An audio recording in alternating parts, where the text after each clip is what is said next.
उम्मी मैं आज स्कूल नहीं जाऊंगा क्योंकि मुझसे बैठता नहीं जाएगा, सर मुझे देखेगा। अली ने अपनी माँ से कहा और उसकी आंखों में एक अजीब सा डर और गुस्से का इम्तिजाज था। माँ ने समझाया कि स्कूल जाओ, लेकिन अली की हिम्मत नहीं हुई। इसने कपड़े बदले और अपने कमरे में छप गया।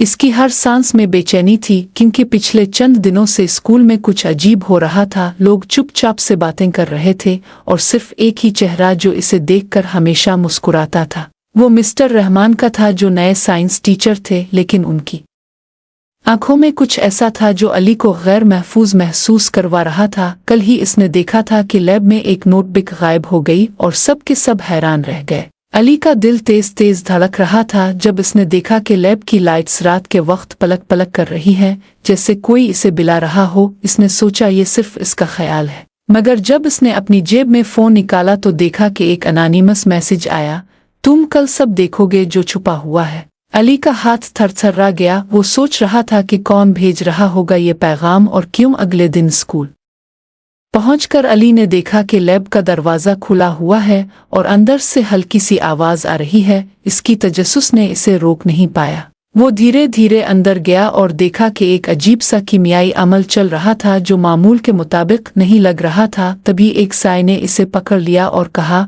तुम्हें देखना नहीं चाहिए था। अली ने घबरा कर पीछे हटने की कोशिश की, लेकिन साय ने कहा, अब तुम्हारी जान कैसे बचेगी ये तुम्हें खुद देखना होगा। अली ने देखा कि साय के पीछे कुछ लोग हैं जो मास्क पहने हुए हैं और उनका मकसद सिर्फ एक था, एक खुफिया तजर्बा जो स्कूल के बेसमेंट में हो रहा था, जहां तलबा पर तजर्बात हो रहे थे। अली का दिल डर से भर गया, मगर उसकी तजस्सुस ज्यादा थी। इसने चुपके से कैमरा ऑन किया और सब रिकॉर्ड करना शुरू किया। जैसे ही वो बेसमेंट से ऊपर आया, इसने देखा कि प्रिंसिपल भी इसमें शामिल थे और सब कुछ रिकॉर्ड हो रहा था। अली ने फैसला किया कि वो ये सब अफशा करेगा, लेकिन जैसे ही वो फ़ोन इस्तेमाल करने गया तो नोटिस किया कि बैटरी ख़त्म थी और बेसमेंट का दरवाज़ा खुद ब खुद बंद हो गया। वो फंस गया था और साय ने एक अजीब सी आवाज़ में कहा, अब तुम्हारे पास दो रास्ते हैं, या तुम शामिल हो जाओ या सब खत्म हो जाएगा। अली ने सोचा कि कैसे बच्चे, और फिर इसने एक मंसूबा बनाया। इसे पता था कि अगर वो शवाहिद लेकर ऊपर गया तो सब कुछ बदल सकता था। वो धीरे धीरे सीढ़ियों पर गया,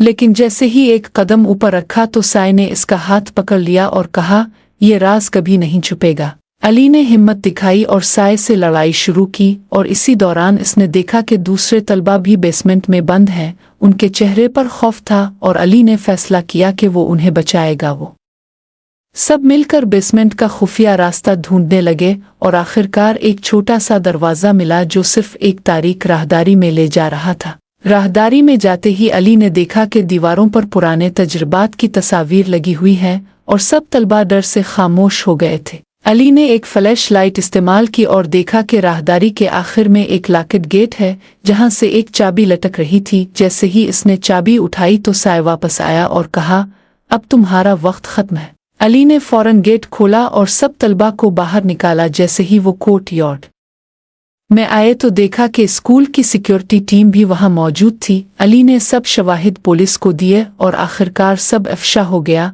और सब तलबा की हिफाजत हुई। मगर अली के अंदर एक अजीब सा एहसास था, जैसे ये सब सिर्फ शुरुआत थी, क्योंकि अनोनिमस मैसेजेस अब भी आते रहे और उसके स्कूल लाइफ में एक नई सस्पेंस कहानी शुरू हो गई थी जो कभी खत्म ना होने वाली थी।